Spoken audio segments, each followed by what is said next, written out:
da na yi maganin hisabi sai na tuna abin da ya faɗo mun, hisabin shugaban da aka zub da jinin wani a ƙarƙashinsa.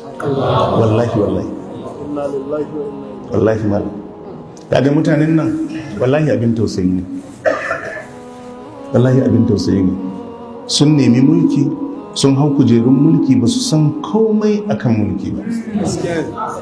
Galibi banda burace-buracensu na rayuwar duniya, wallahi idan aka kashe mutum ɗaya a ƙarƙashin mulkinka, mutum ɗaya, kai ne jagora yana ƙarƙashinka, na rantse da Allah turnukun da zaka gani ranar alkiyama ya wuce lissafi. Wallahi la zawalu duniya ahwanu ala Allah min katli rajulin mu'min.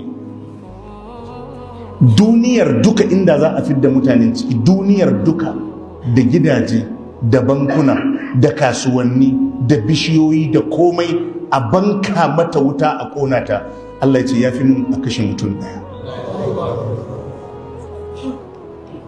A gasa duniya duka, duniyar yau ba duniya, Allah ya ce ya fi sauƙi a gun Allah.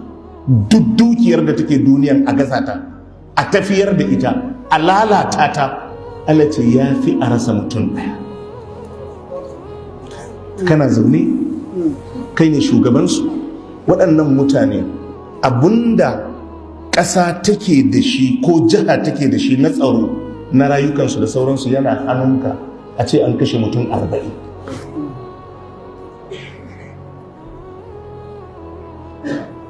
Duk abinda al'umman nan za su rayu da shi, iliminsu, kiwon lafiya, duk abin sai ka sa hannu ya fita. A zo maka wani mutum daga cikin mutane, wani mutum daga cikin mutanenka a ce an kashe shi bisa zalunci, yau je ka ko ka yi iya ƙoƙarinka, kawai a kira ka ba da shaida a ranar alkiyama, ai tashin hankali.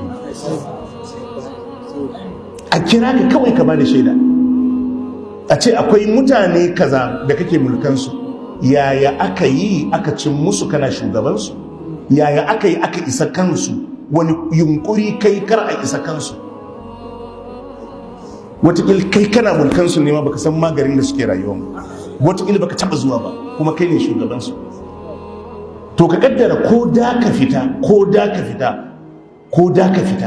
a tsayi da kai kawai ka yi bayani, amma za ka yi bayanin ko ba za ka yi ba. Haka annabi ya ce. Wallahi abin tashin hankali ne, ka tausaya ma al'ummar, ka tausaya wa shugabanni.